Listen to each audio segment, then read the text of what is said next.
ছোট ভাই বোনেরা, তোমাদের অপুলেন ম্যাথে স্বাগত।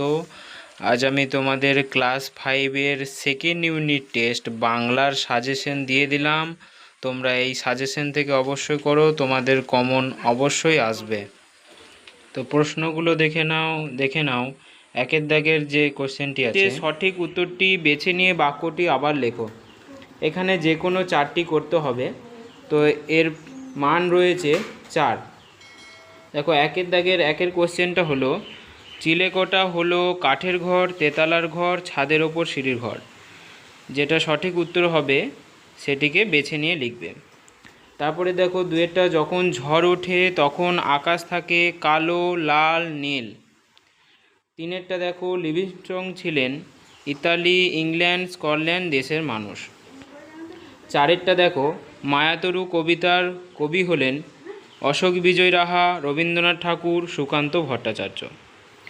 তারপরে দেখো, পাঁচেরটা, বর্ষাকাল হয় এই 2 মাস নিয়ে, বৈশাখ জ্যৈষ্ঠ, আষাঢ় শ্রাবণ, ভাদ্র আশ্বিন। দেখো, তোমরা যদি উত্তর না পারো অবশ্যই কমেন্ট করে জানাবে, তাহলে আমি এর উত্তরের ভিডিও পরবর্তীতে দিয়ে দেব। তারপরে দেখো, 2-এর দাগের প্রশ্নগুলো। এই 2-এর দাগের নিচের প্রশ্নগুলি উত্তর নিজের ভাষায় লেখো। এখানেও মান রয়েছে 4।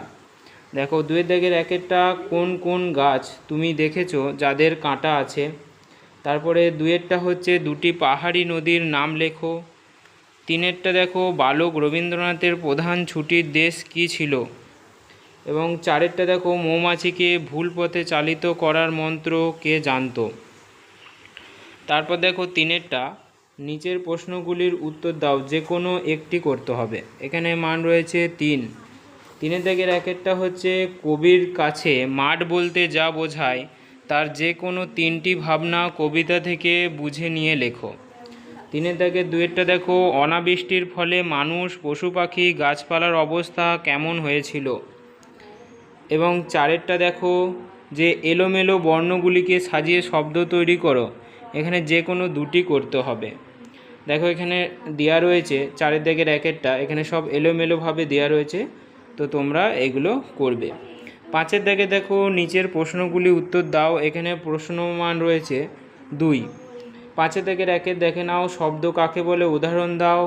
2-এরটা হচ্ছে, পদ কয় প্রকার ও কী কী। এবং 6-এরটা দেখো, যে কোনো একটি অনুচ্ছেদ লেখো।